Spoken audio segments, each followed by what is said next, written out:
မကြုံခဲ့ရနဲ့ညီမအမေကြုံခဲ့တဲ့ဖြစ်ရလေးကိုပြပြပေးရှင်လို့ပါညီမအမေကြုံခဲ့ရတာကကြတော့အမေကညနေဘက်ဆိုလို့ရှိရင်ရွာကိုပတ်ပြီးတော့ဟင်းသီးဟင်းရွက်တွေလိုက်ဝယ်လေးရှိပါတယ်ကင်မွန်းကျင်ရွက်တွေစူးပုတ်ရွက်တွေနဲ့ခရမ်းကျင်တွေအဲ့လိုမျိုးဟာတွေပေါ့တနေ့ညနေဘက်လောက်အမေကဟင်းရွက်လာပို့မဲ့အချိန်ကိုစောင့်နေရင်းနဲ့ရွာကိုပြန်ဖို့အချိန်ကနောက်ကျသွားခဲ့ပါတယ်စောင်းတွင်းဆိုတော့ည6နာရီ9နာရီလောက်ဆိုလို့ရှိရင်တော်တော်လေးကိုမှောင်နေပါပြီအဲ့လိုနဲ့အဲ့ရွာဘက်ကနေပြီးတော့ညီမတို့ဘက်ကိုပြန်လာတဲ့လမ်းမှာလူကတော်တော်ပြတ်ပါတယ်ဘေးဘက်ပဝန်းကျင်မှာလည်းလေကွင်းတွေပဲရှိရဆိုတော့တော်တော်လေးကိုခြောက်ချဖို့လည်းကောင်းတယ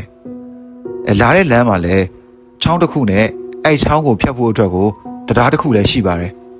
ဒီလိုနဲ့အမေကဆိုင်ကယ်မောင်းလာရင်းနဲ့ဆိုင်ကယ်ရဲ့အနောက်မှာကင်မွန်းကျွေအိတ်ကြီးကိုလည်းတင်လာတာပေါ့မောင်းလာရင်းနဲ့လမ်းကလူလည်းပြက်မိန်းကလေးတယောက်တည်းဆိုတော့ဆိုင်ကယ်ကိုလည်းမရက်ရဲဘူးခက်ဖြည်းဖြည်းလေးမောင်းလာရင်းနဲ့ဗတ်မှန်နောက်ကိုကြည့်လိုက်တဲ့အချိန်မှာဟိုးနောက်ကနေပြီးတော့ထော်လာကြီးတစ်စီးရဲ့မီးအောင်လေးကိုဗတ်မှန်နောက်ကနေမြင်နေရပါတယ်အမေကလည်းထော်လာကြီးကိုတွေ့တော့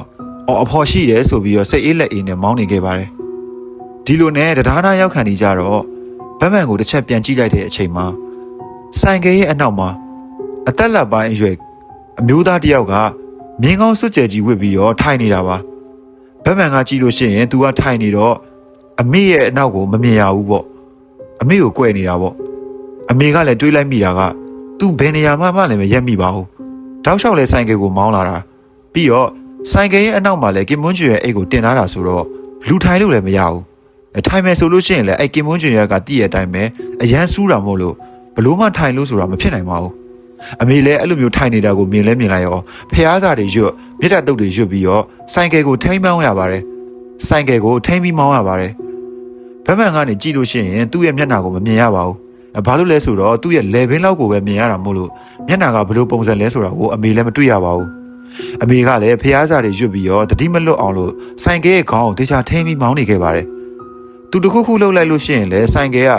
မှောက်သွားပြီးတော့အန်ဒီရဲ့ဖြစ်မှာကိုစိုးရင်လို့အမေကလည်းငြိမ်လေးပဲသွားနေခဲ့ပါတယ်အဲ့လိုနဲ့တရားနာကိုရောက်လာပြီးတော့ဗတ်မှန်ကိုပြန်ကြည့်လိုက်တဲ့အချိန်မှာတော့အနောက်မှာမရှိတော့ပါဘူး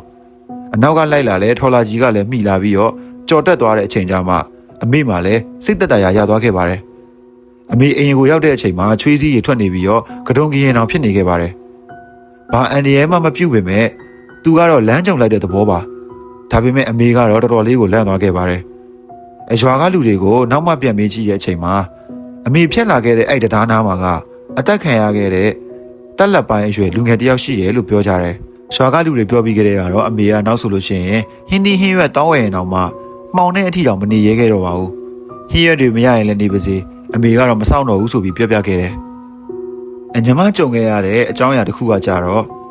့ညီမကလှဲတန်းကတိုက်ခန်းတစ်ခုမှာအလုံးလုံးရင်နေတော့ကပါ။ညီမတို့နေရတိုက်က6လွာဒါပေမဲ့ညီမတို့က4လွာမှာနေကြတယ်။တိုက်က6လွာရှိတာမို့လို့ညီမတို့4လွာနဲ့6လွာကတခန်းထဲမှာကလူငယ်တွေပဲရှိကြတာပါ။ကျန်တဲ့အခန်းတွေမှာတော့လူကြီးတွေကြီးပဲ။ညီမတို့တိုက်ရှိမှလည်းကိုပိုင်အထက်တန်းကျောင်းတစ်ကျောင်းရှိပါတယ်။အဲ့ကိုပိုင်ကျောင်းရဲ့ဘေးမှာကဘုန်းကြီးကျောင်းတစ်ကျောင်းရှိတယ်။ကိုပိုင်ကျောင်းကတော့ညဘက်ဆိုလို့ရှိရင်ဘာမီးမှမရှိပဲအမြဲတမ်းမှောင်နေပါတယ်။ဘုန်းကြီးကျောင်းကကြတော့3လွာရှိတာဆိုတော့အပေါ်ဆုံးကအလွာကဟောလိုပုံစံမျိုးဖြစ်နေပြီးတော့ဟင်းလင်းပြင်ကြီးပါပြီးတော့အပေါ်ဆုံးကအလွာကညဘက်ဆိုလို့ရှိရင်ဘယ်တော့မှမီးမထွန်းတာပါဘူးညီမတို့ကလည်းအမြဲတမ်းမီးပြတ်နေရဆိုတော့အခန်းထဲမှာပူလို့ဆိုပြီးတော့ဝရန်တာမှာထွက်ပြီးတော့နေတတ်ကြပါတယ်အဲ့လိုမျိုးနေတဲ့အချိန်ဆိုလို့ရှိရင်ဘုန်းကြီးကျောင်းရဲ့ခေါင်းမိုးကိုလှမ်းပြီးမြင်နေရတတ်ပါတယ်တရက်ကြတော့ညီမတို့မီးပြတ်လို့ဆိုပြီးတော့ဝရန်တာရှိမှထွက်ပြီးနေကြတာပါအဲ့ဒီအချိန်မှာဘုန်းကြီးကျောင်းရဲ့ခေါင်းမိုးပေါ်ကနေပြီးတော့အရေးမဲမဲတစ်ခုကလှုပ်နဲ့ရှောက်သွားနေတာကိုတွေ့လိုက်ရတယ်ပြီးတော့အဲ့အရေးအမဲကြီးကတော်လေးကိုရှေ့ပါတယ်လူတယောက်ရဲ့အထက်ကိုပို့ပြီးတော့ရှေ့တယ်အဲ့အရေးအမဲကြီးကဘုန်းကြီးကျောင်းဘက်ကနေပြီးတော့ညီမတို့တိုက်ဘက်ကိုလာနေတဲ့ပုံစံမျိုးနဲ့ဖြတ်သွားတာပါညီမတို့လည်းတော်လေးကိုလှန့်သွားပြီးတော့ရုတ်တရက်ဆိုတော့ငှက်တွေပါတွေထင်ပြီးတော့ထပ်ပြီးချိပါတယ်တခုခုကိုမျက်စိမှားပြီးတော့မြင်နေတာပဲဆိုပြီးတော့ဒီတိုင်းပဲဆက်နေပါတယ်ခဏနေတော့ခုနတော့ကမြင်လိုက်ရတဲ့အရေးအမဲကြီးကလမ်းပေါ်ကိုချက်ချင်းရောက်သွားပါတယ်လမ်းပေါ်ကနေပြီးတော့ညီမတို့တိုက်ဘက်ကိုပြေးပြီးလာတဲ့ပုံစံမျိုးနဲ့ရိတ်ခနဲပြက်ပြေးသွားတာကိုမြင်လိုက်ရတော့ညီမတို့လည်းတော်တော်လေးကိုလန့်သွားပြီးတော့အခန်းထဲကိုဝင်ပြေးပြီးအခန်းတကားတွေပါပိတ်ခဲ့လိုက်ပါတယ်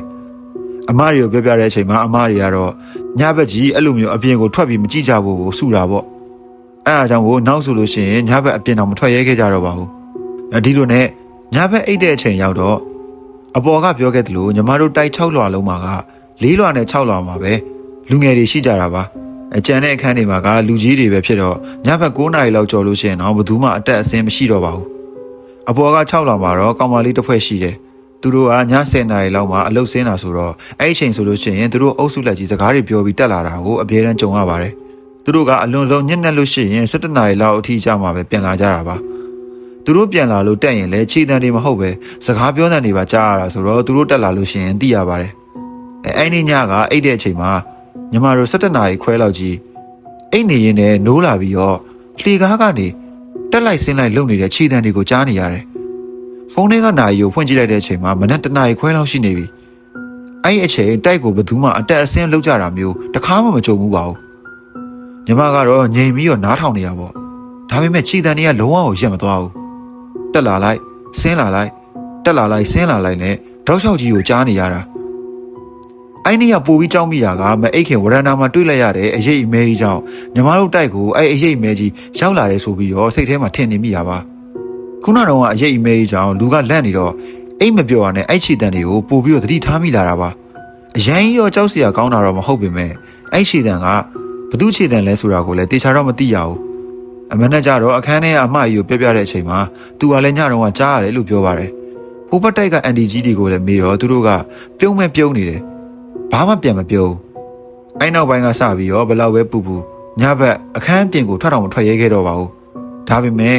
လှေကားကအတက်အဆင်းချီတဲ့နေရတော့အမြဲတမ်းကိုကြားနေရတော့မယ်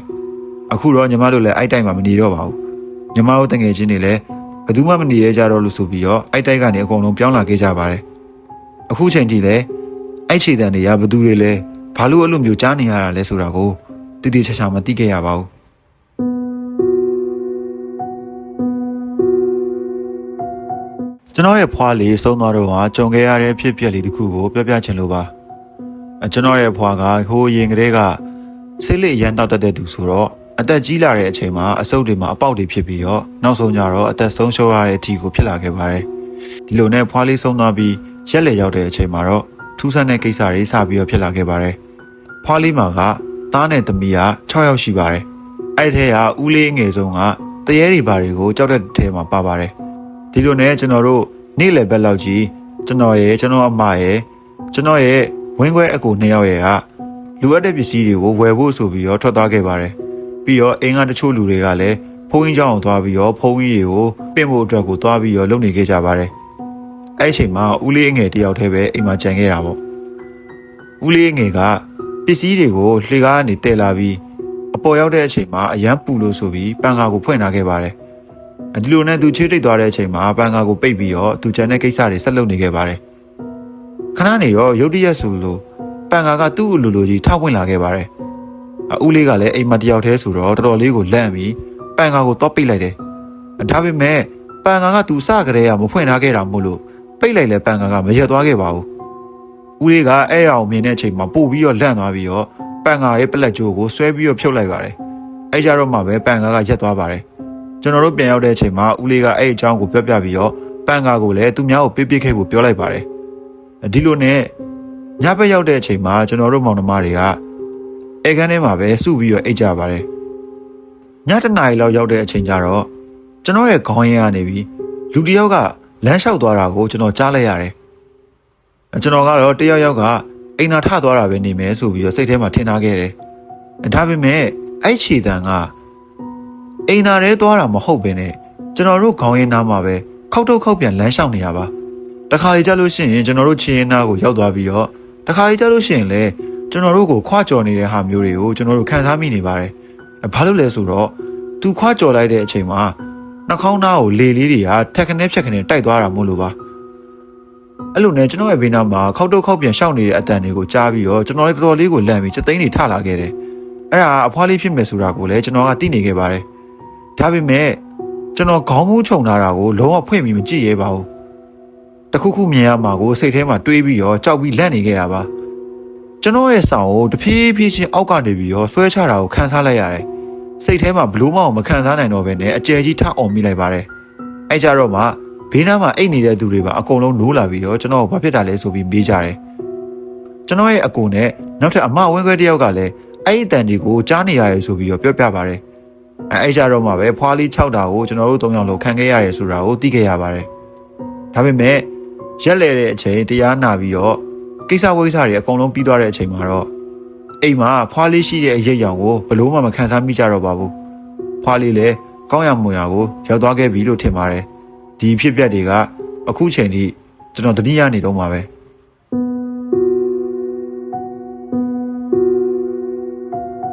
ကျွန်တော်တို့မိသားစုဖုန်းကြောင်းတစ်ချောင်းမှာအလှသွားလို့တော့ကြုံခဲ့ရတဲ့အဖြစ်အပျက်လေးတစ်ခုကိုပြောပြချင်လို့ပါ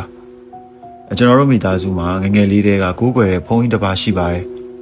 အဲ့ဖို့ရဲ့ဖုန်းကြောင်းမှာကျွန်တော်တို့အလှသွားလို့ဖို့ဆိုပြီးတော့မိသားစုလိုက်ထွက်လာခဲ့ကြပါတယ်အဲ့ဖို့ရဲ့ဖုန်းကြောင်းကတော်တော်လေးကိုကျယ်ပြီးတော့အပင်တွေလည်းအများကြီးရှိပါတယ်ဟိုးရင်ကလေးကကျောင်းတိုင်းဖုန်းကြီးတွေကကျောင်းထဲမှာအပင်တွေအများကြီးစိုက်ခဲ့တာမို့လို့ဖုန်းကြီးကျောင်းထဲမှာကလုံးဝအပင်တွေနဲ့ပြည့်နေခဲ့တာပါဒီလိုနဲ့အိမ်ကမိသားစုနဲ့ကျန်တဲ့လူတွေကအလူအတွက်ကိုပြင်ဆင်နေကြတဲ့အချိန်မှာကျွန်တော်အကိုရဲ့နောက်ထပ်ဝင်းခွဲမောင်နှမတွေကဖုန်းကြီးကျောင်းထဲမှာလိုက်ပြီးတော့စောင့်နေခဲ့ကြပါတယ်ဖုန်းကြီးကျောင်းထဲမှာကအပင်တွေလည်းရှိတာဆိုတော့ကျွန်တော်တို့လည်းလိုက်ကြည့်ပြီးတော့တရက်သီးစားခြင်းလို့ဆိုပြီးတရက်ပင်နာမှာသွားပြီးခူးကြပါတယ်ကျွန်တော်တို့တရက်သီးခူးနေတဲ့အချိန်မှာပဲတနေရာရနေပြီးတော့ပုတ်ဆိုတဲ့အတန်ကိုကြားလိုက်ရတယ်ကျွန်တော်တို့လည်းတခုခုပြုတ်ကြတယ်ထင်ပြီးတော့လိုက်ရှာကြည့်ရဲ့အချိန်မှာမြေကြီးပေါ်မှာအဝတ်တွေပတ်ထားတဲ့အယုတ်လေးတစ်ခုကိုတွေ့ခဲ့ရတယ်ကျွန်တော်အကိုဝင်းခွဲကငါယူထားလိုက်မယ်ပြီးကြလို့ရှိရင်အတူတူဆော့ကြမယ်ဆိုပြီးတော့သူကတိန်းထားလိုက်တယ်အဲ့လိုနဲ့ကျွန်တော်တို့ခဏလောက်စော့နေတဲ့အချိန်မှာကျွန်တော်တို့စော့နေတဲ့နေရာနာကကုတ်ကူပင်ကြီးကတဖြည်းဖြည်းနဲ့လှုပ်နေတာကိုသတိထားမိလာတယ်အပင်လှုပ်နေတယ်ဆိုတာကိုကျွန်တော်တို့သိတာကအပင်အရွက်တွေလှုပ်နေတဲ့အချိန်မှာစပြီးသိရတာပါဒါပေမဲ့အဲ့အပင်တစ်ပင်တွေကလှုပ်နေပြီးတော့ကျန်တဲ့အပင်တွေကဘာမှမဖြစ်ဘဲနဲ့ငြိမ်နေတာပါလေကလည်းကျွန်တော်တို့သိတဲ့လောက်ကိုအရင်မတိုက်နေပါဘူးအဲ့အကြောင်းမို့အပင်ကလှုပ်နေဖို့အကြောင်းရင်းကလုံးဝမရှိတာပါဒါပေမဲ့အပင်ကတဖြည်းဖြည်းနဲ့ပို့ပြီးတော့ကျန်းလာပြီးတော့မသိလို့ရှိရင်မှုန်တိုင်းတိုက်နေတဲ့တဲကအပင်တစ်ပင်နဲ့ကိုတူးနေတာပါအဲ့ဒါနဲ့ကျွန်တော်တို့လည်းအဲ့ပင်ကြီးကိုတွေ့ပြီးတော့ကျောင်းဘက်ကိုပြန်ပြေးကြမယ်ဆိုပြီးတော့လုံနေတဲ့အချိန်မှာပဲကျွန်တော်တို့နောက်ကနေပြီးတော့ဘုံဆိုတဲ့အတန်အကျယ်ကြီးကိုကြားလိုက်ရပါတယ်အကုန်လုံးကလည်းအဲ့အတန်ကိုကြားတဲ့အချိန်မှာဘုံကျောင်းဘက်ကိုပြန်ပြီးတော့ပြေးကြတာပေါ့ဘုံကျောင်းကိုပြန်ရောက်တဲ့အချိန်မှာတော့အင်းချက်တဲ့သူကချက်အိမ်ကမိသားစုကလည်းကျွန်တော်တို့ကိုဟိုခိုင်းဒီခိုင်းနေပဲကျွန်တော်ခုနကတော့ဖြစ်ခဲ့တဲ့ကိစ္စတွေအကုန်လုံးကိုမေ့သွားခဲ့ပါတယ်ဒါပေမဲ့ကျွန်တော်ကိုဝင်ခွဲရဲ့လက်ထဲမှာတော့ခုနကတော့ကောက်လာတဲ့အယုတ်လည်းပါလာခဲ့ပါတယ်ဒီလိုနဲ့အเจ้าမှာအားလုံးချက်ပြုတ်ပြီးတော့ကျွန်တော်တို့လည်းဝိုင်းကူနေတဲ့အချိန်ပဒင်းပေါက်ကတကားတွေအကုန်လုံးကတပြိုင်နက်တည်းဝုန်းဆိုပြီးတော့ပိတ်သွားခဲ့တယ်လေကလည်းအရန်မတိုက်နေဘူးဘာလို့လဲဆိုတော့ကျွန်တော်တို့ဖွင့်ထားတဲ့အရှိတကားကတော့ပွင့်နေတော့မှာလူတွေလည်းရှိနေရဆိုတော့အကုန်လုံးကလည်းလန့်သွားပြီးထားကြည့်ကြတာပေါ့ဘာလို့တကားတွေအကုန်လုံးကတပြိုင်နက်တည်းပိတ်သွားရလဲဆိုပြီးတော့လူတွေလည်းစိတ်ဝင်စားနေလိုက်ပြီးတော့ကြည့်နေကြပါတယ်အဲ့လိုမျိုးကြည့်နေကြတဲ့အချိန်မှာပဲကောင်မလေးတယောက်ကတကူလုံးတုံရင်ပြီးတော့ပါဇက်ကနေအမြုံတွေအများကြီးထွက်လာခဲ့ပါတယ်လူတွေကလည်းလန့်ပြီးတော့သူ့ကိုစေကန်းပို့ဖို့လုပ်နေတဲ့အချိန်မှာကျောင်းရဲ့ခေါင်းမိုးပေါ်မှာရှောက်ပြီးတော့ပြေးနေတဲ့အတန်တွေပါကြားလာရတယ်အဲ့ဒါနဲ့အကုန်လုံးကလည်းတော်တော်လေးလန့်ပြီးတော့အပြင်ကိုထွက်ကြည့်ကြတာပေါ့အစကတော့မိုးတွေရွာနေရထင်ပြီးတော့အပြင်ကိုထွက်ကြည့်ကြပေမဲ့အပြင်မှာကမိုးလည်းမရွာသလိုခေါင်းမိုးပေါ်မှာလည်းဘာမှပြုတ်ကျနေရလဲမတွေ့ခဲ့ရဘူးဒီလိုနဲ့ကျောင်းတိုင်းဖုံဖုံကအဲ့ကိစ္စတွေကိုတဖြည်းဖြည်းနဲ့သဘောပေါက်လာပြီးတော့ကောင်မလေးကိုပေးရည်တိုက်ဖျားစာရုပ်ပြီးတော့စေကန်းကိုသွားခိုင်းလိုက်ပါတယ်ပြီးတော့အကုန်လုံးကိုကြောင်းထဲဝင်ခိုင်းပြီးတော့ဖုံဖုံကသူထိုင်နေကြနေရာမှာတရားထိုင်ပြီးဖျားစာတူတူလေးရွတ်နေပါတယ်ခဏနေတော့ဖုံဖုံကဒီမှာပစ္စည်းတစ်ခုခုကိုကောက်ရထားတဲ့လူရှိလားဆိုပြီးမေးပါတယ်ကျွန်တော်တို့လည်းကောက်လာတဲ့ပစ္စည်းလေးကိုပြလိုက်တဲ့အချိန်မှာဖုံဖုံကနင့်ပစ္စည်းကိုငါတို့နေရာတကျထားပြီးမယ်ငါတို့ကိုမနှောက်ယှက်နဲ့လို့ပြောလိုက်ပြီးတော့နောက်ပိုင်းအားလုံးကအဆင်ပြေသွားခဲ့ပါတယ်နောက်မှအမေပြောပြတာကတော့အရင်တုန်းကဖုန်းကျောင်းသားမှာနေတဲ့မိမတယောက်ကသူ့သားကိုဆုံးရှုံးသွားပြီးတော့ယူသွားတာအဲ့လိုယူသွားတဲ့အချိန်မှာအရင်တုန်းကကျောင်းနိုင်ဖုံဖုံတို့ကတနာပြီးတော့သူ့ကိုကျောင်းထဲမှာခေါ်ထားခဲ့ပါတယ်ဒီလိုနဲ့သူတည်သွားတဲ့အချိန်မှာဒီဖုန်းကျောင်းရဲ့အဆောင်လိုဖြစ်နေပြီးတော့ဒီနားပတ်ဝန်းကျင်ကကလေးတွေလူတွေကိုခြောက်လန့်လို့ဆိုပြီးတော့ရတရားလှုပ်ပေးလိုက်တဲ့အနေနဲ့အဲ့အယုတ်ကလေးကိုခြိထားခဲ့တာပါသူ့ရဲ့ကလေးဆိုပြီးတော့ပုံစံမျိုးနဲ့ထားရတာမလို့ အဲ့ဒါကသူ့ရဲ့ပိုင်ဆိုင်မှုတစ်ခုလိုဖြစ်နေရပါအဲ့ဒါကြောင့်မို့လဲကျွန်တော်တို့ယူလာတဲ့အချိန်မှာသူကဒေါသထွက်ပြီးတော့သူ့ရုပ်ကိုပြန်တောင်းတဲ့ပုံစံမျိုးပါအဲ့အချိန်ကစပြီးတော့ကျွန်တော်တို့လည်းနောက်ဆိုလို့ရှိရင်လမ်းမှာတွေ့ရပစ္စည်းတွေကိုလည်းမကောက်ရဲတော့သလိုဘယ်ပစ္စည်းကိုမှအိမ်ကိုမယူရဲခဲ့ကြတော့ပါဘူးကျွန်တော်ထိုင်းကကျောင်းတစ်ကျောင်းမှာကြုံခဲ့ရတဲ့အဖြစ်အပျက်လေးတွေကိုပြောပြချင်လို့ပါကျွန်တော်ထိုင်းကိုရောက်ပြီးတိတ်မကြဘူးမူဂျိုကျောင်းတစ်ကျောင်းမှာအလုပ်ရသွားခဲ့ပါတယ်မူဂျိုကျောင်းမှာကကျွန်တော်တောက်တူမရလုပ်ရတဲ့ပုံစံမျိုးပါထမင်းစားတဲ့အချိန်တွေကြလို့ရှိရင်ထမင်းချက်ဖို့အတွက်ကိုကူညီပေးရပြီးတော့အမိုက်သိမ်းတာမျိုးတွေတခါတလေညဆောင်တဲ့ဦးလေးကြီးကသူမအားတဲ့နေ့တွေဆိုလို့ရှိရင်အစားဝင်ဆောင်ပေးရတာမျိုးတွေပါဒီလိုနဲ့ကျွန်တော်အလုပ်ကိုဝင်ပြီးတိတ်မကြဘူးထူးဆန်းတဲ့အဖြစ်အပျက်တွေစပြီးတော့ကြုံလာရပါတယ်အတရက်ကြတော့ကျွန်တော်ကကျောင်းမှာည6 နာရီခွဲလောက်ကြီးကျောင်းသားတွေအဆောင်ဘက်ကအမိုက်တွေကိုသွားသိမ်းနေတော့အိမ်သာတက်ချင်လို့ဆိုပြီးတော့ကျောင်းသားတွေပဲတုံးတဲ့အိမ်သာမှာဝင်ပြီးတော့တက်ခဲ့ပါတယ်ပုံမှန်ဆိုလို့ရှိရင်တော့ဝန်ထမ်းတွေအတွက်ကိုတီးတန့်ခွဲပေးထားတဲ့အိမ်သာတွေရှိပါတယ်ဒါပေမဲ့ကျွန်တော်ကအရေးတကြီးလိုအပ်နေရမို့လို့ရယ်ဘယ်သူမှလည်းမရှိတော့တာမို့လို့ကျောင်းသားတွေအိမ်သာမှာပဲဝင်ပြီးတက်လိုက်မိပါတယ်ဒီလိုနဲ့ကျွန်တော်အိမ်သာတက်နေတဲ့အချိန်မှာအပြင်ကနေပြီးတော့လူတယောက်ဝင်လာတဲ့အတန်းကိုကြားလိုက်ပြီးဘေးနားမှာအိမ်သာတက်နေတဲ့ဟာမျိုးကိုကျွန်တော်ကြားနေရတာပါပြီးတော့သူ့ရဲ့ရေဖွင့်တဲ့အတန်းတွေရေပန်းအတန်းတွေကိုလည်းကျွန်တော်တောက်လျှောက်ကြားနေခဲ့ပါတယ်ဒီလိုနဲ့ကျွန်တော်အိမ်သာတက်ပြီးတော့အပြင်ထွက်လာတဲ့အချိန်မှာဘေးနားရဲ့အိမ်သာတွေအကုန်လုံးဟာပွင့်လျက်သားကြီးပါဘယ်အိမ်သာမှာမှလူမရှိပါဘူးကျွန်တော်များခုနကတော့လူထွက်သွားတာကိုမသိလိုက်လို့လားဆိုတော့လေကျွန်တော်ကသူဝင်လာပြီးကတည်းကပြန်ထွက်သွားတဲ့ခြေတံကိုလုံးဝမကြားနေရတာပါပြီးတော့ကျွန်တော်မထွက်ခင်ခဏအလိုမှလဲသူ့ဘက်ကနေရေပန်းဖြန်းနေတဲ့အတန်တွေကိုကြားနေရတာမို့လို့ပါကျွန်တော်လည်းတော်တော်လေးကိုခေါင်းတွေကြီးသွားပြီးတော့အဲ့နေရာကနေပြန်ထွက်လာခဲ့ပါတယ်တစ်ခေါက်ကျတော့ကျွန်တော်ကညစာကိုနည်းနည်းနောက်ကျမှစားခဲ့ပါတယ်ညစာစားနေတဲ့အချိန်မှာတယောက်ကကျွန်တော်နောက်ကနေစိုက်ကြည့်နေတဲ့ခန်းစားချက်မျိုးကိုကျွန်တော်ရခဲ့တယ်အဲ့ဒါကြောင့်မို့နောက်ကိုလှည့်ကြည့်လိုက်တဲ့အချိန်မှာလည်းဘယ်သူမှမရှိနေဘူး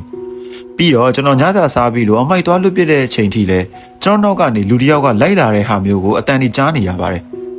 ဒါပေမဲ့ကျွန်တော်လည်းကြောက်တဲ့စိတ်ကိုအရန်ထုတ်မပြဘဲနဲ့မသိချင်အောင်ဆောင်ပြီးတော့ပဲသွားနေခဲ့လိုက်တယ်သူကတော့အနောက်ကနေပဲလိုက်လာနေရပါကျွန်တော်ကိုဒုက္ခပေးတာမျိုးတွေဘာတွေတော့မရှိပါဘူးပြီးတော့အနောက်ကိုလှည့်ကြည့်လိုက်လို့ရှိရင်လည်းဘယ်သူမှမရှိနေပါဘူးကျွန်တော်လည်းတော်တော်လေးကိုလက်နေပြီးတော့နောက်ရက်တွေကျတော့အဲ့အကြောင်းကိုသွားဖို့ထိပါကြောက်လာပါတယ်တရက်ကြတော့ကျွန်တော်နဲ့တီးရဲ့ညဆောင်ဦးလေးကြီးကသူနေမကောင်းလို့ဆိုပြီးတော့ကျွန်တော်ကိုအစားဝင်ဆောင်ခိုင်းပါတယ်ကျွန်တော်ဝင်ဆောင်ပေးရတဲ့ညမှာ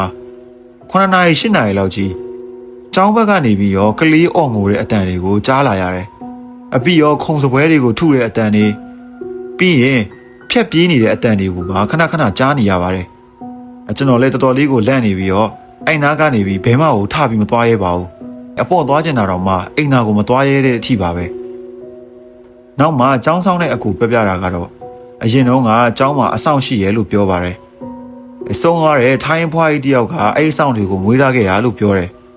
အဲ့အဆောင်တွေကကျောင်းသားမှာဆိုင်ကယ် accident ဖြစ်ပြီးတော့တည်သွားတဲ့အစိမ်းတွေတွေကိုခေါ်ပြီးတော့အဆောင်လုံထားတာလို့ပြောပါတယ်အဲ့ဒါကြောင့်မို့လဲကျောင်းထဲမှာ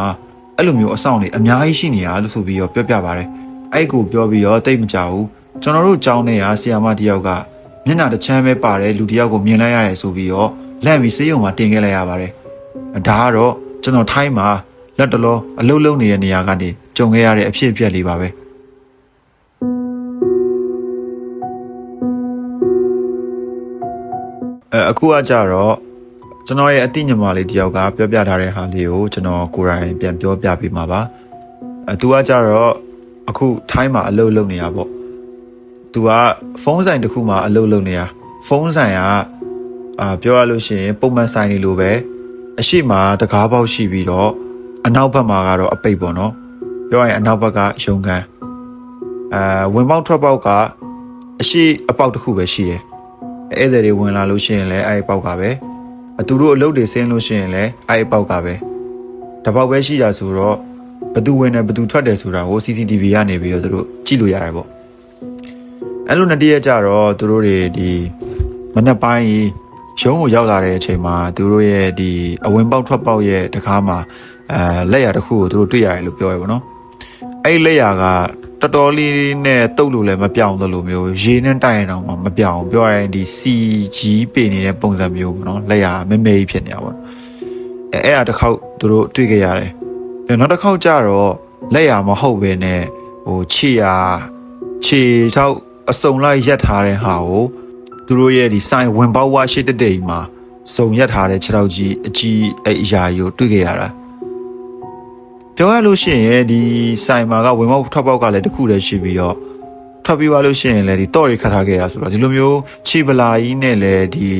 ဆိုင်ကန်းတွေရှိရဲ့ဘက်ကိုလည်းဘယ်သူမှလာမှာမဟုတ်ဘူးဒါတော်တော်လေးကိုထူးဆန်းတဲ့အဖြစ်အပျက်တစ်ခုပေါ့နော်နောက်ဆုံးသူကြုံခဲ့ရတဲ့ဟာပေါ့နော်ဒီဟာကျတော့လွန်ခဲ့တဲ့တစ်ရက်နှစ်ရက်လောက်ကမှသူဖြစ်ခဲ့ရပါတော့အဲ့ဒါကျတော့သူကဒီခုနကပြောတဲ့အဲ့ဆိုင်ရဲ့အတွင်းထဲကရုံးခန်းလိုမျိုးပုံစံလေးမှာသူတို့ကအလုပ်လုပ်ကတော့အဲ့ခန်းလေးမှာသူအလုပ်လုပ်နေတာပေါ့အဲ့အချိန်မှာသူ့နားရနေပြီးတော့ချမ်ပီယံကိုရှက်တိုက်နေတဲ့တခုခုအတန်ပေါ့နော်ချမ်ပီယံကိုထိပြီးတော့ရှက်တိုက်နေတဲ့အတန်တခုသူကကြားလို့ဆိုပြီးတော့လိုက်ရှာတာအဲ့လိုရှာတဲ့အချိန်မှာသူ့ရဲ့ဘေးနာကကောင်မလေးတယောက်ရဲ့အလုပ်လုပ်တဲ့ခုံပေါ်ကအားသွင်းတဲ့ကျူကချမ်ပီယံနဲ့ထိပြီးတော့အတန်မြည်နေတာဘာလို့လဲဆိုတော့အဲ့ကျူရဲ့ရမ်းနေရမ်းပြီးတော့အဲ့လိုချမ်ပီယံနဲ့သွားထိနေတာပေါ့နော်အဲ့လိုချစ်ဆိုအဲ့လိုအတန်ဖြစ်နေအတူတော်တော်လေးလန့်သွားဘာလို့လဲဆိုတော့အဲ့အနောက်ကပရင်းပေါက်လည်းမရှိဘူးလုံးဝအပိတ်ကြီးအဲကွန်တွေပဲရှိတယ်ဒီအဲကွန်ကထွက်တဲ့လေလောက်နဲ့အဲ့လောက်ကြီးရမ်းနေဖို့ဆိုတာလည်းမဖြစ်နိုင်ပြီးတော့သူတယောက်တည်းပဲရှိနေတာဗျာ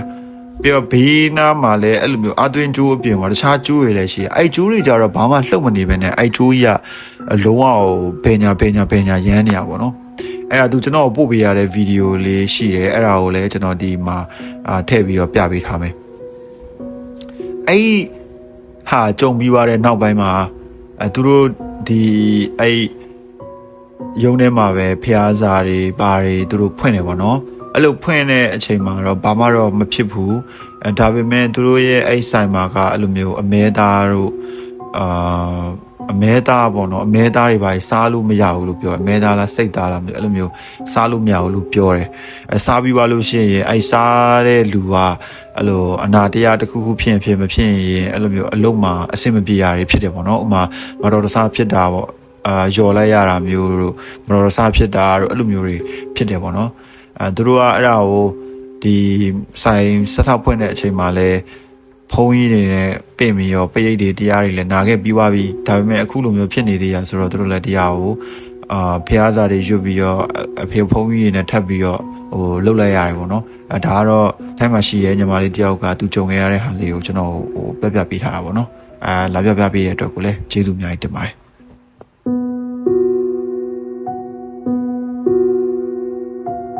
ကျွန်တော်လည်းဒီလက်တလောကြုံခဲ့ရတဲ့ကိစ္စလေးတခုကိုပြချင်လို့ပေါ့နော်ဒါကကျတော့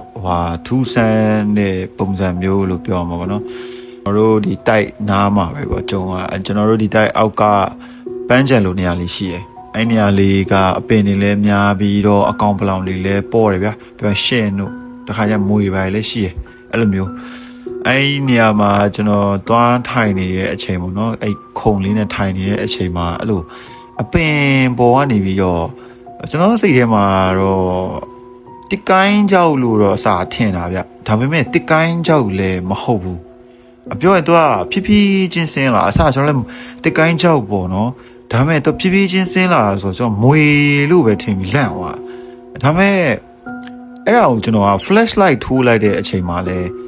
အဲ့ဟာအယောင်မပေါ်ပြောရင်ကျွန်တော်တို့အနည်းဆုံးဒီမီးအလင်းကောက်ထိုးလိုက်လို့ရှိရင်သူ့စီမှာအလင်းပြန်ရင်ဘာအယောင်လဲဆိုတာကိုသိရတယ်ဗျဥပမာကျွန်တော်ရဲ့မျက်နှာဖုံးဆိုလို့ရှိရင်အလင်းပြန်နေတော့ဒီဘက်ကမဲနေပြီမဲ့ဒီနားလေးဆိုနီးနေရဗျဒီဘက်လေးဒါအလင်းတော်ထိရလို့နီးနေအနည်းဆုံးဟိုအလင်းတစ်ခုထိလိုက်တယ်ဆိုလို့ရှိရင်အဲ့အရာဝတ္ထုရဲ့အယောင်ကဘာအယောင်လဲဆိုတော့ကျွန်တော်လှမ်းပြီးတော့ကြည့်ပြီးခံမှန်းလို့ရတယ်ဒါပေမဲ့ကျွန်တော်ကအဲ့ဟာကိုမီးထိုးလိုက်တဲ့အချိန်မှာဘာမှဟိုမမြင်ရဘူးပြောအလင်းမပြန်မဲတူးနေရပဲအကျွန်တော်လေးနည်းနည်းလေးအရေးဆုံးပြီးတော့အဲ့လိုမွေဆိုလဲသူလှမ်းပေါက်လို့ရှိရင်ရှောင်လောက်ရမယ်အကွာဝေးပဲပြောရင်ကျွန်တော်ဒီလက်1000 2000 3000လောက်အကွာဝေးပေါ့အဲ့နားလောက်ကိုကျွန်တော်ဒီလိုပဲလက်ကြီးဆန်းထုတ်ပြီးတော့အဲ့လိုမျိုးမီးထိုးတာအဲ့ကြတော့အဲ့ဟာပျောက်သွားပြီဖြတ်ခနဲအဲ့လိုမျိုးအပေါ်ပြန်တက်သွားကျွန်တော်လည်းတော်တော်လေးလန့်သွားအပင်ပေါ်ကိုကြည့်ရောလဲအမေကညဘက်ဆိုတော့မောင်မဲနေတော့လဲဟ မဲမဲကြီးပဲမြင်ရဘူးဘာမှလည်းမမြင်ရဘူးလှုပ်လှုပ်ရှားရှားဘာမှလည်းတိတ်မမြင်ရဘူးအဲ့တော့ထူးဆန်းတယ်ဗျလွန်ခဲ့တဲ့1ရက်2ရက်လောက်ကကျွန်တော်ကြုံခဲ့ရဗျဘာကြီးမှလည်းမသိဘူးပြီးတော့သူ့ရဲ့ဒီပုံစံကတစ်မာတဲ့အရာတစ်ခုခုနဲ့တူပဲဘာလို့လဲဆိုတော့သူကမွေဆိုလဲဒီလိုမျိုးတော့ဆင်းတယ်ဒါပေမဲ့အကောင်တက်ရှိသွားနေတဲ့ပုံစံမျိုးနဲ့မသိရင်ဒီကျွန်တော်တို့ဒုတ်ချောင်းတစ်ချောင်းကိုအဲ့လိုလမ်းထိုးလို့ဒုတ်ချောင်းတစ်ချောင်းကြီးကအောက်ကိုကျလာလူလက်နေပေါ့အဲ့လိုမျိုးအောက်ကိုထိုးလိုက်တဲ့ပုံစံလိုမျိုးအဲ့လိုဖြည်းဖြည်းချင်းဒီလိုမျိုးကျလာဗျာအစကတော့ကျွန်တော်လည်းအချောင်းကြီးဆိုတော့အဲ့လိုမျိုးတစ်ကိုင်းကြောက်လာပေါ့မွေလာပေါ့ဒါပေမဲ့အဲ့လိုမီးထိုးလိုက်တဲ့အချိန်ကျတော့ဘာရောင်မှမရှိဘူးပြီးတော့လည်းအဲ့လိုသူ့ရဲ့အနီးနားကတ်လိုက်တဲ့အချိန်ကျတော့လည်းမဲကြီးဆိုပေမဲ့သူကအဲ့လိုချက်ချင်းအပေါ်ကိုပြန်တက်သွားဗျာအဲ့လိုတစ်ပင်ပေါ်ကိုပွိဆိုပြီးပြန်တက်သွားကျွန်တော်လည်းဘာကြီးလဲဆိုပြီးလန့်ပြီးကျွန်တော်လည်းအဲ့နားမှာမနေရလို့ထွက်လာပြီးတော့အဲ့နေရာကတော့တော်တော်လေးပေါင်ပါတယ်ညဘက်ဆိုလို့ရှိရင်ပေါ့နော်အဲ့လိုမီးပိုင်းလည်းမထွန်းတာတော့အဲ့နေရာတော်တော်လေးပေါင်တယ်လို့ပြောလို့ရတယ်ဘာမှလည်းတဲကိုသိမမြင်ရအောင်အဲ့လိုမျိုးညဘက်ကျရင်လည်းနည်းနည်းတော့6ချာစီကောင်းတယ်ဒါကတော့ကျွန်တော်ကိုယ်တိုင်ကြုံခဲ့ရတဲ့ထူးထူးဆန်းဆန်းလက်တော်အကြာလေးတစ်ခုပေါ့နော်အဲ့လေးကိုကျွန်တော်ပြောပြပါအခုဆက်ပြီးတော့နားထောင်အောင်မှာကျတော့ကျွန်တော်ရဲ့တငယ်ချင်းတယောက်ကသူကိုယ်တိုင်ကြုံခဲ့ရတဲ့အကြောင်းအရာလေးကိုကျွန်တော်အတန်ဖိုင်လေးပို့ပေးတာပေါ့နော်အားလေးကိုကျွန်တော်သူပို့ပေးထားတဲ့အတိုင်းလေးပဲကျွန်တော်ထည့်ပေးလိုက်ပါတယ်ကျွန်တော်ရဲ့ channel လေးကိုအခုလိုမျိုးအဆုံးထိနားထောင်ပေးကြတဲ့ညီကိုမောင်နှမတွေအားလုံးကိုကျေးဇူးအများကြီးတင်ပါတယ်လို့ကျွန်တော်ပြောချင်ပါတယ်ပြီးတော့ကျွန်တော်အရှိရာတင်ခဲ့တဲ့ဗီဒီယိုမှာတော့ပြောထားတဲ့စကားတွေကြောင့်ကျွန်တော်အောက်မှာ comment တွေအများကြီးပဲလာမှတ်ပေးထားတဲ့လူတွေကိုကျွန်တော်တွေ့ခဲ့ရတယ်ကျွန်တော်အခုလိုမျိုး comment တွေမှတ်ပြီးတော့အားပေးကြတဲ့သူတွေအကုန်လုံးကိုကျေးဇူးအများကြီးတင်ပါတယ်လို့ကျွန်တော်ပြောချင်ပါတယ်ကျွန်တော်ဒီထက်လည်းပို့ပြီးတော့ကောင်းအောင်လို့ content လေးတွေကိုစူးစမ်းပြီးတော့တင်ဆက်ပေးသွားပါမယ်ကဲဇလန်လေးကိုဆက်လိုက်အောင်ဖြစ်ခဲ့တာလွန်ခဲ့တဲ့15နှစ်လောက်ပေါ့ငါတို့တွေ9တန်း6တန်းလောက်ဖြစ်မယ်နဲ့တူတယ်အဲ့ဒီအချိန်တော့ဖြစ်ခဲ့တာကွာအဲ့ဒီတော့ငါတို့ကငါအဖိုးကဖြစ်တာပေါ့ဘယ်လိုဖြစ်လဲဆိုတော့ငါတို့ဒီမှာအဲ့ကားကြီးငါတို့စီပေါက်စားရေးလောက်တာပေါ့နေဝေးသွားတဲ့အချိန်မှာကားကြီးရတဲ့တန်ချောင်းတင်လာတဲ့ကားကြီးကိုတဲ့နောက်ကမှဝင်ဆောင်းလိုက်လို့ပါလို့ဆိုငါတို့ကလည်း okayဖြစ်ကြပြီဆိုပြီးတော့တော့ကြည့်ကြတာပေါ့ဒါပေမဲ့ငါတို့မပါဘူးခလေးဖြစ်တဲ့အတွက်ကြောင့်မလို့ဒါပေမဲ့သူကဖြစ်တဲ့ပုံစံကြီးကျွတ်စင်ကြီးကိုဖြစ်တာကွာအဲ့မှာကားပေါ်မှာ spare နဲ့ driver နဲ့ပါတဲ့ဟာမှာ spare ကတော့သက်ရှင်နဲ့ driver ကတော့ on the spot ပဲတည်သွားတယ်ပေါ့ on the spot ပဲတည်သွားတယ်ဆိုတဲ့ဟာကိုလည်းထပ်ရှင်းပြအောင်မယ်ဘာလို့ spare ကအသက်ရှင်လဲဆိုတော့ဒီ boxer တွေက compartment နှစ်ခုပါတာကွာရှေ့ကကားမောင်းတဲ့ဟာနဲ့နောက်ကအိတ်တဲ့ဟာနဲ့ပေါ့လေspare ကနောက်က compartment မှာဖြစ်နေတဲ့အတွက်ကြောင့်မလို့သက်ရှင်သွားတယ်ပေါ့ driver ကလည်းဘယ်လိုတည်သွားလဲဆိုတော့သူတို့ကားတွေကကွာငါတို့ဒီလို့ခေါ်လဲအင်စီကားတွေလို့မို့ရှေ့မှာဟောမပါဘူးရှေ့မှာ space မပါဘူး bonnet လို့ခေါ်လာအဲ့ဒါမပါဘူးကွာကတ်နေတော့အဲ့လိုမို့နဲ့နှစ်ပိုင်းပြတ်ပြီးတော့ရှော်သွားတယ်ပေါ့ကွာအဲ့ဒီမှာbase spray ကလည်းဦးကြောင်ကြောင်နေဖြစ်ပြီးတော့အချုပ်ခံလိုက်ရတယ်ပေါ့အချုပ်ခံလိုက်ရတယ်ဆိုတာကလည်းခုနကပြောသလိုမလုပ်သေးဖြစ်စေမလုပ်သေးဖြစ်စေဒီရင်မှုရခင်ဖြစ်တဲ့အချိန်မှာဒီအမှု resolve မဖြစ်မချင်းမင်းကိုချုပ်ထားတယ်ဆိုတဲ့အပိုင်းမျိုးပေါ့လေအဲ့လိုမျိုးဖြစ်သွားတယ်အဲ့ဒီမှာငါအဖိုးကအဲ့ဒီကိုသွားပြီးတော့ကြည့်ရဲ့အချိန်မှာသူကဒီကားကြီးကိုအဲ့ရွာအကားသူတွေပဲဖြစ်ဖြစ်ကျန်တဲ့ဘသူပဲဖြစ်ဖြစ်ပေါ့ကွာခိုးမှာဆိုလို့ဆိုပြီးပစ္စည်းယူပြီးခိုးမှာဆိုလို့ဆိုပြီးတော့အဲ့နဲ့ဒီဟာကြီးကိုသူကခေါင်းကိုပုတ်ပြီးတော့ကားရဲ့ခေါင်းကိုပုတ်ပြီးတော့နိုင်ဝင်းဒါမင်းကားပဲကွာမင်းဆောင်းလျှောက်ပေးပါအောင်ဘာညာဆိုပြီးတော့အဲ့လိုမျိုးပြောလိုက်ကွာအဲ့လိုမျိုးပြောလိုက်တဲ့အချိန်မှာလဲဒီကားကိုလာပြီးတော့စောင့်နေဘယ်လိုခေါ်လဲရွာနာအနီးစပ်ကသူတွေပဲဖြစ်ဖြစ်အဲ့ဒီသူတွေကဒီကားနာကိုမကက်ရဲကြဘူးပေါ့လေအဲ့လိုနဲ့ဒါငါတို့တီးတဲ့လောက်ကတော့အဲ့လိုမျိုးပေါ့ကွာခုနကတော့ပြောဖို့မေ့သွားတာပေါ့ပြောဖို့မေ့သွားတာကားကဘာဖြစ်လို့လမ်းဘေးမှာပဲရက်ရလဲဆိုတော့အဲ့ဒီကားကြီးရဲ့အမှုနောက်ထပ်steps တစ်ခုနှစ်ခုမပြီးခင်အထီကိုသူကအဲ့နေရာမှာပဲရက်ရတယ်ဘယ်လိုခေါ်လဲရဲစခန်းထဲကိုခေါ်သွားလို့မရဘူးပေါ့ကွာအဲ့ steps တွေပြီးသွားပြီအချိန်ကြောင်းမှာအဲ့ကားကြီးကိုရဲစခန်းထဲခေါ်ပြီးတော့သူတို့ကဒါကိုဖြည့်ရှင်းရတာပေါ့အဲ့ဒီအချိန်အတွင်းမှာကားပေါ်ပစ္စည်းတွေပျောက်မှာဆိုလို့အဲ့လိုမျိုးပေါ့လေအဲ့ဒါနဲ့တစ်လနှစ်လလောက်ကြာပြီးတော့ရန်ကုန်ကိုကားကြီးလည်းပြန်ဆွဲလာပြီရန်ကုန်ကိုကားကြီးလည်းပြန်ဆွဲလာတဲ့ပြီးတော့ဘယ်လိုခေါ်လဲငါတို့လည်း ပေါ့ဒီကားကြီးကိုဟိုဖြစ်ရတယ်ဆိုတဲ့အချိန်မှာငါအဖေနဲ့ငါနဲ့အဲ့ကားပေါ်ကအဲ့ဟိုဒီအာမခံကိစ္စတွေပါတယ်ဟိုဖြစ်ဖို့ပြီးသွားတော့ဒီတေရဲ့ဘယ်လိုခေါ်လဲမိသားစုကိုစုံမသွားတဲ့မိသားစုကိုသူ့ရဲ့အဲ့လိုဘယ်လိုခေါ်လဲပတ်စံပေးဖို့ငါတို့ကတွားပြီးယူကြတာပေါ့လေတွားပြီးယူကြတဲ့အချိန်မှာလည်းဘာမှထွေထူးမရှိဘူးငါတို့အဲ့ကားကြီးရမယ်ပတ်စံယူပြီးတော့ဟိုအဲ့ကားတွေထားတဲ့ channel ကိုတွားပြီးတော့တော့ပြီးပို့တာပေါ့ကွာတော့ပို့တဲ့အချိန်မှာငါတို့ကအရင်တော့ light track လေးစီးတာငါနဲ့ငါအဖေနဲ့ခေါင်းကန်းနဲ့မစီးပြီးတော့လိုပဲဟိုနေရာရောက်ပြီးဆို channel ကိုဝင်ပြီးတော့ဘာညာပေါ့တဲ့မလားအဲ့လိုမျိုးစကားတွေပါပြောနေအဲ့နဲ့အဲ့ချန်ဆောင်ဘေးကြီးပေါ့ကွာအဲ့လို channel manager လို့ခေါ်မလားအဲ့ဒီဘေးကြီးကဟိုကြီးနဲ့အပြင်ကြီးကြီးနဲ့ဟိုအဖြစ်နေအဲ့နဲ့ငါတို့ကလည်းဘာမှတော့တိတ်ပြီးတော့ထွေထူးတော့မဟုတ်ပဲအဲ့နဲ့ဟိုသူကိုယ်တိုင်ပဲပြောတာပါဟိုအဲ့ဒီကားပေါ်ကတဲ့ဟိုအကူကမစင်းဘူးလားတဲ့ကားပေါ်မှာပဲစောင့်နေမှာလားဆိုပြီးပြောဒါပေမဲ့လာတာဘယ်သူမှမပါဘူးငါရဲ့ငါအဖေရဲ့ပဲပါတာအဲ့ဒါတစ်ခုပေါ့နောက်တစ်ခုကကျတော့အဲ့လိုငါတို့တရင်တွေပြန်ကြားတဲ့အရာဆိုရင်ဒီတချာဟိုကား restore မလုပ်ခင်ပြီးတော့ဖုန်းကြီးတွေပါတယ်နဲ့